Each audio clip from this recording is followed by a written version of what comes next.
Allahu Akbar.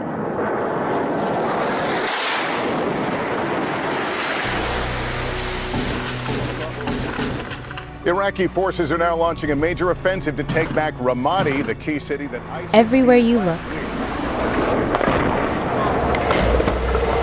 images of war. Eastern Ukraine is now a war zone. This is a brutal winter war. They dominate the news. The United States getting more involved in another war. Over an hour ago, this missile was fired from the... All over the world, people are dying in the streets. The fighting has killed hundreds in recent weeks. On the ground, friendly troops are in a firefight with the enemy. In their neighborhoods. In their own homes. All this might lead you to believe that violence is the biggest threat to our global safety. And responding to the horror here in Nice, President Obama... But the real killer is much less flashy and much more silent. It's poverty. Consider the facts. 1 child dies every 4 seconds because of poverty. 14 every minute. By the time this film ends, 443 children will be dead. How is it then that poverty is overlooked? It's a harsh reality and a very sad human condition. But if you look at the faces of people who live in poverty, you will see and hear something very surprising. The human spirit is not only alive, but alive and well.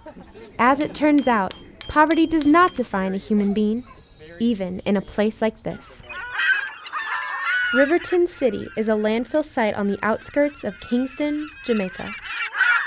This is a garbage dump, a landfill community, and home to about 2,400 people. It's home to the poorest of the poor. Almost 6 billion people in the world share something in common with the residents of Riverton. They live on less than $10 a day. That's almost 80% of the entire population. This is a glimpse at one very special community that knows what it's like to live with so little. In every corner of the world, you'll find a garbage dump where everything that's unwanted is thrown away. For the residents of this landfill community, what trash they don't take for personal use, they sell or trade. The smells are nauseating. The weather can be hot and sticky. They are surrounded by cesspools, pig farms, and have to battle back flies and rats. It's hard to imagine anyone can survive. But the people who live in this landfill community have hopes and dreams. They raise families, see friends, they go to school, they work, pray, and love. We're all on this spinning rock called Earth. We're here together. By understanding someone else's lifestyle and introducing other people to it, whether it's social media, through film, those are just little ways to attempt to understand somebody better. Jeff Wenzler is the founder of a small nonprofit called Pivotal Directions that provides servant leadership opportunities for young people.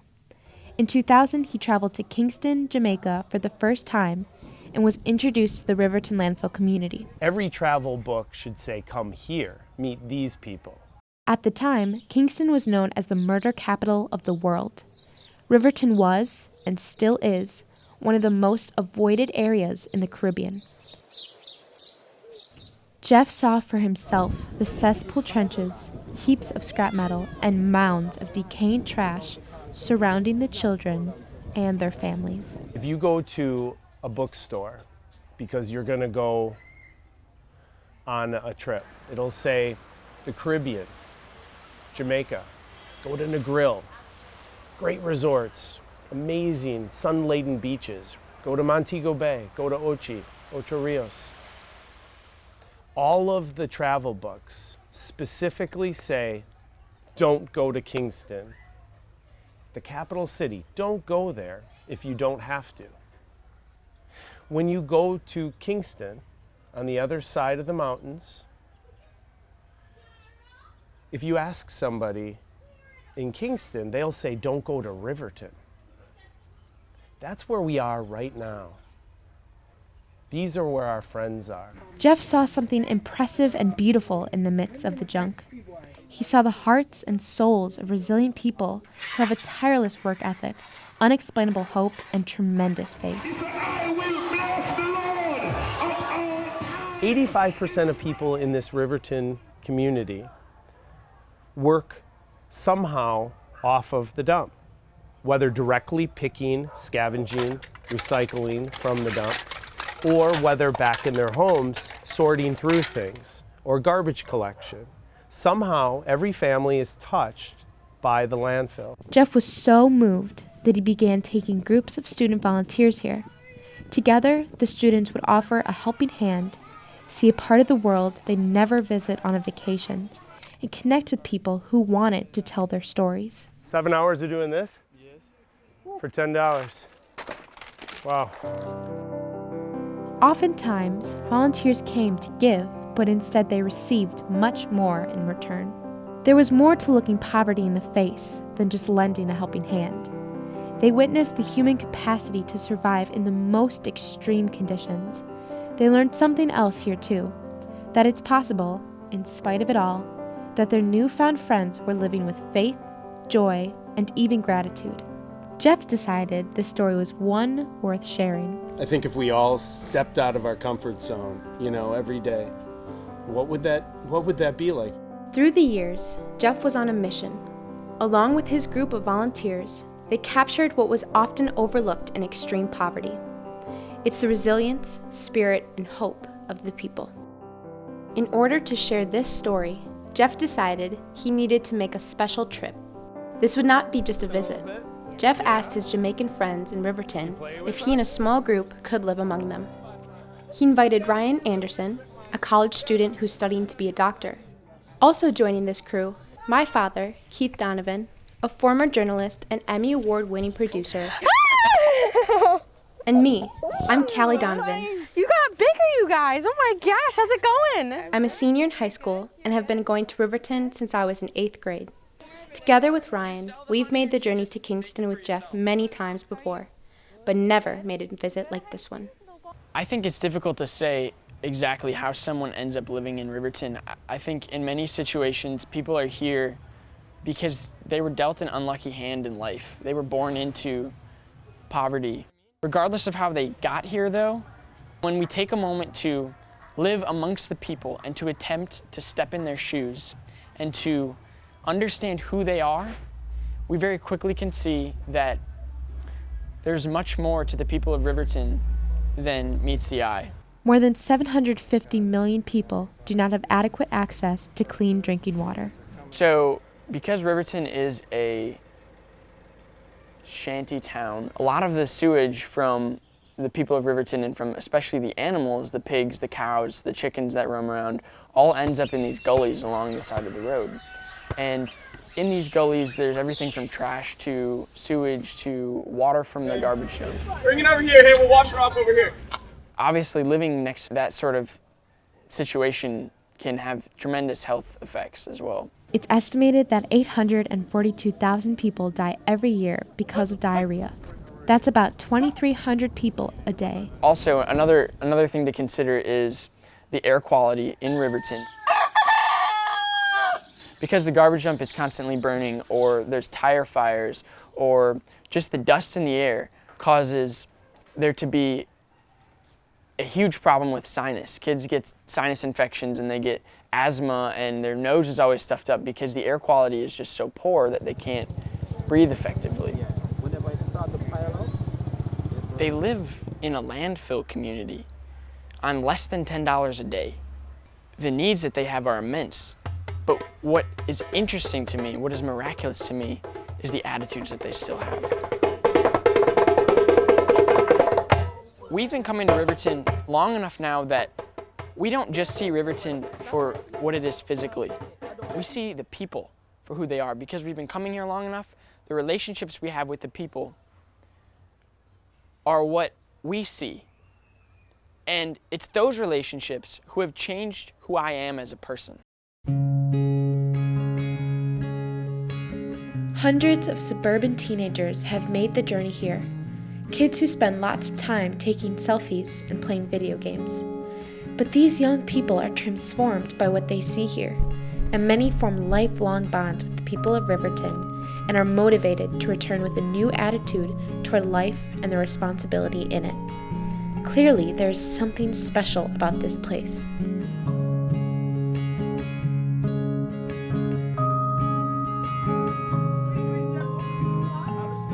This is one of many nameless, dusty streets in Riverton. It hides a home filled with great love and laughter.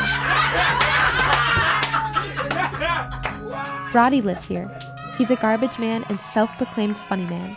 His entire family, 3 generations, depends on his wages.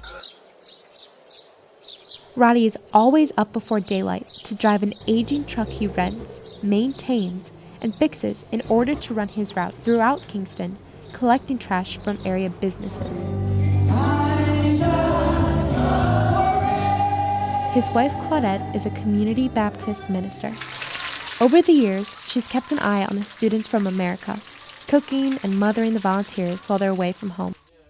It's the perfect place for our team to call home over the New Year holiday, to attempt to capture a glimpse of the spirit here.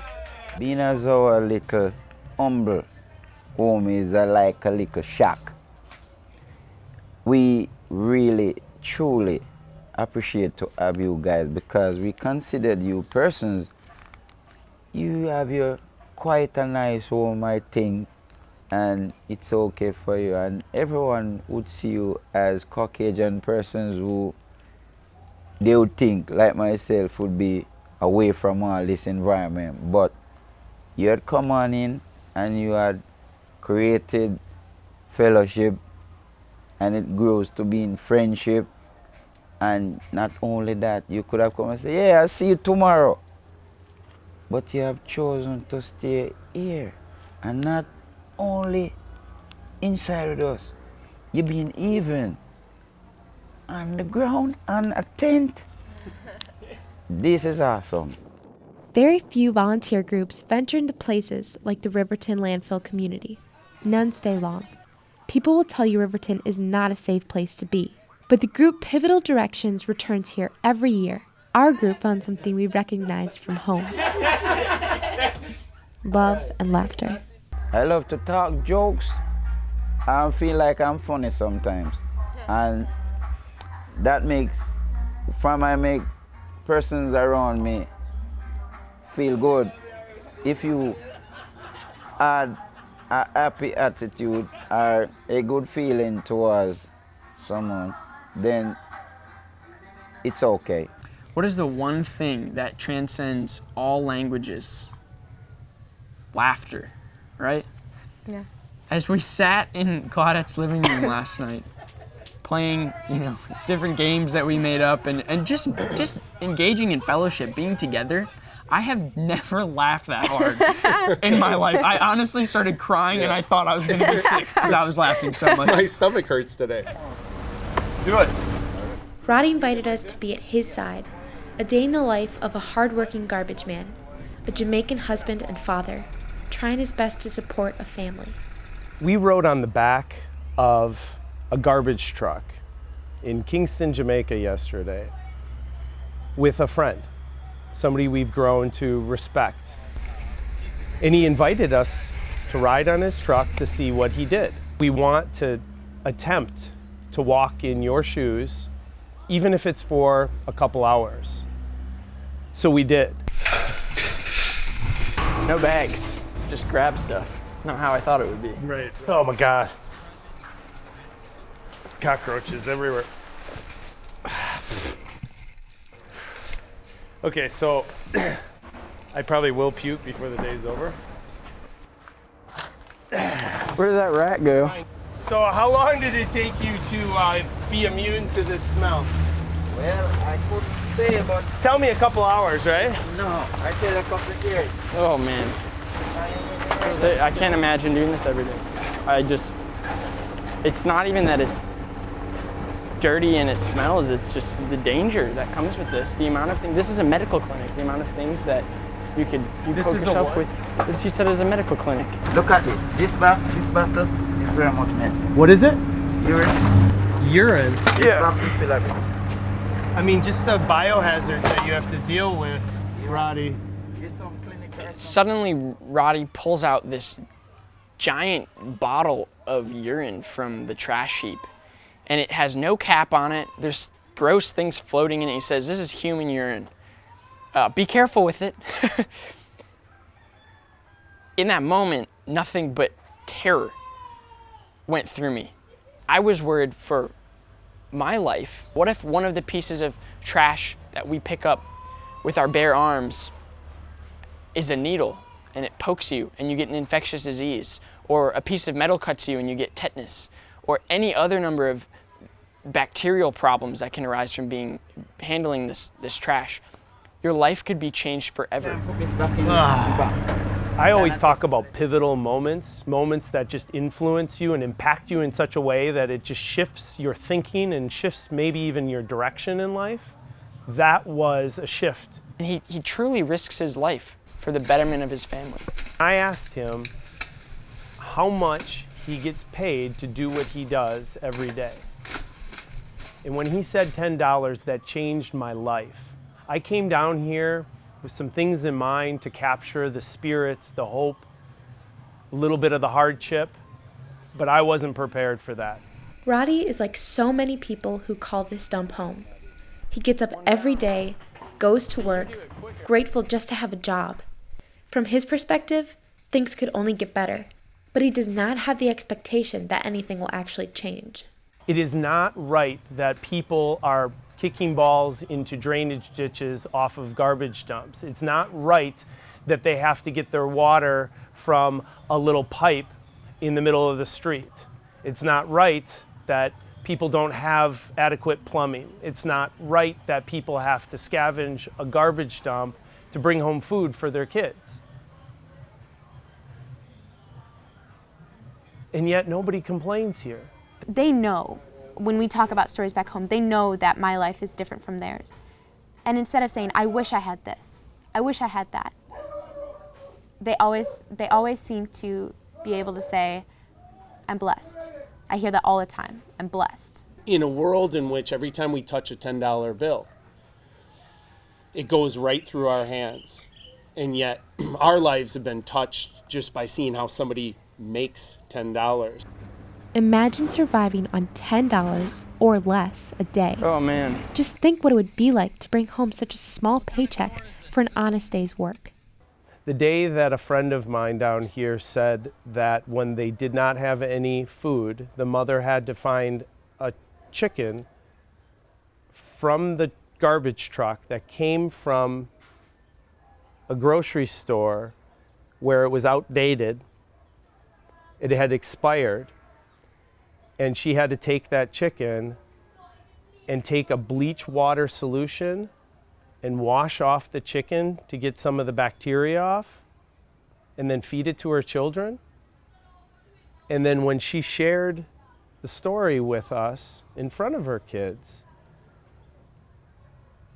she told how her daughter said, "But Mommy, I can't eat this. It has an awful taste." I look at the packaging from my grocery store at home when I'm feeding my kids. If it has an expiration date of today, I don't even chance it due to health problems, salmonella or anything else. Or even maybe just the smell is a little off and I throw it away.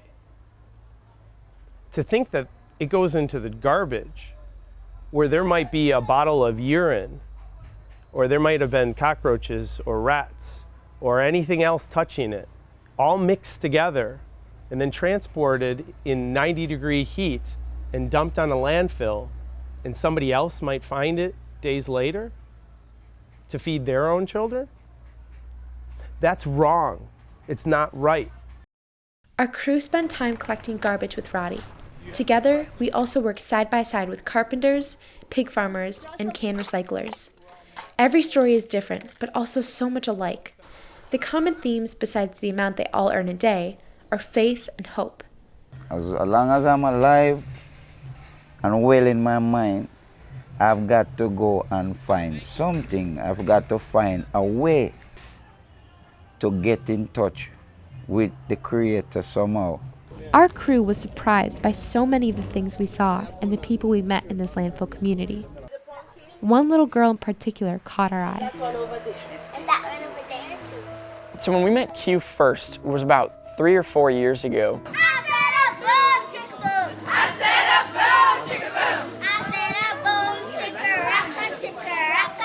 You could tell that she had scoliosis.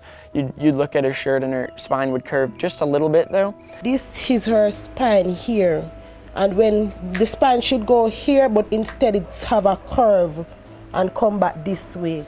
Q also stands out for other reasons. She has a physical disability, so one arm will never grow like the other. Every year we came back, we always wanted to do something to help her, but there was just no way to get a doctor to come to Riverton and help with the scoliosis. And so it just progressed and got worse and worse and worse.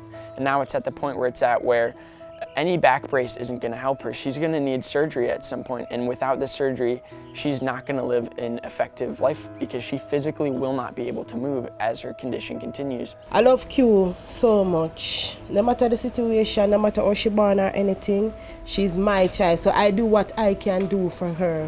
As there are many cases in Riverton, it deeply saddens me that her condition began with a simple solution. If her scoliosis was caught by a doctor immediately or within the first year, and she was given a back brace and given physical therapy and appropriate treatment, she wouldn't have that problem. Her scoliosis would no longer be an issue. Sometimes when I think about it, I cry. I don't sorry that I have her, and I don't sorry that she's born this way because it could have been worse. And I'm worried because I said when she reaches a certain age, I know that you're going to feel pain. And if she's in pain, I am in pain. Because of the difficult situation she's been dealt, because of where she lives, she has to wake up every day and have back pain and struggle to move, and yet she does it with such an attitude.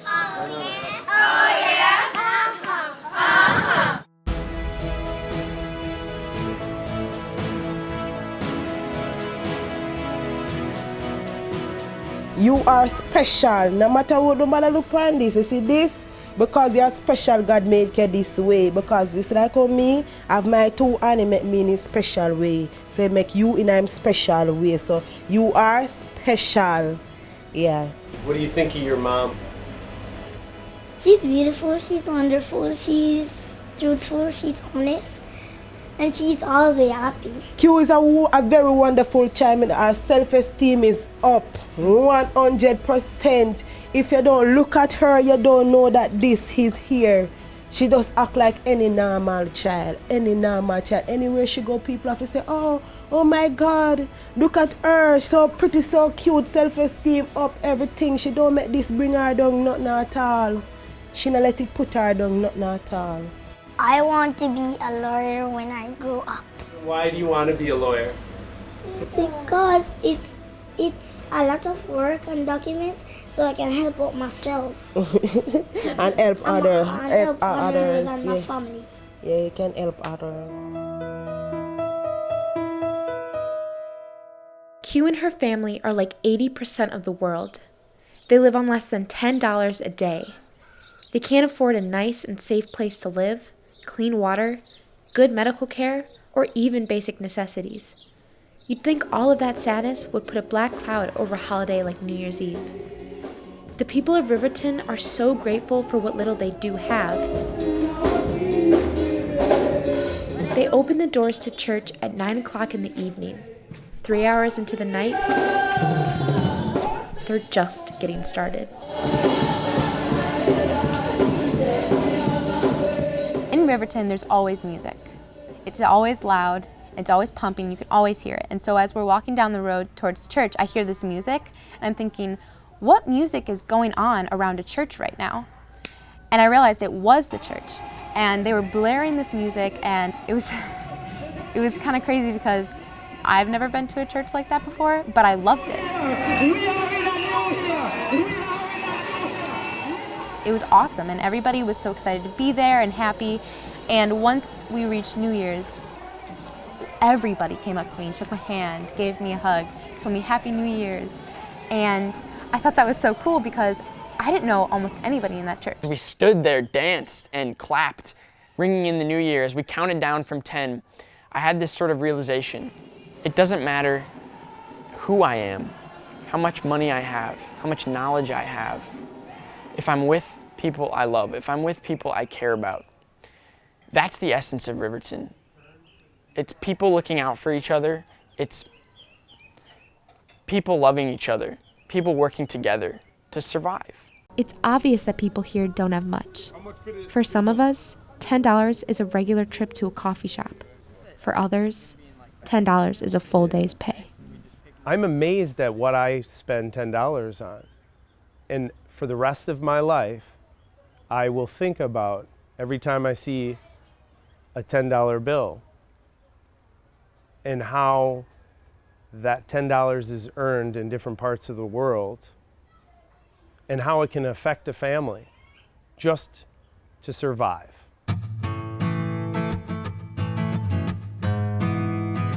We came to listen and learn. We left with a more intimate view of the people of Riverton. They survive with so little, but there's a richness of spirit, abundant passion, prolific hope. Their resilience is altogether human, if not superhuman, up close and personal. They struggle in the haze of poverty, but they are always hopeful for a brighter tomorrow. If one hasn't had hope, I think you are very much lost. They provide perspective that hope, love, and even joy can exist in the most desperate places. You can be happy living in a poor life. You have to make your poor life happy. Because we are poor when we are happy. We are a happy family. If you think of the phrase, beauty is in the eye of the beholder. And I want people to see that beauty isn't always what you have outside of you. It's what's inside of you. And the love that people have inside of them, and the happiness, and the joy, and the faith. And so many people have it here. There's something to be gained on both sides. Perspective, passion, understanding, respect, love, and then the greatest of all, faith. While there are struggles, while there is a lot of sadness, while there is a lot of inhumane living conditions in places like Riverton, they're beautiful people, they're lively people. They can teach us so much about what it means to go about life. They can teach us what it means to be a human being.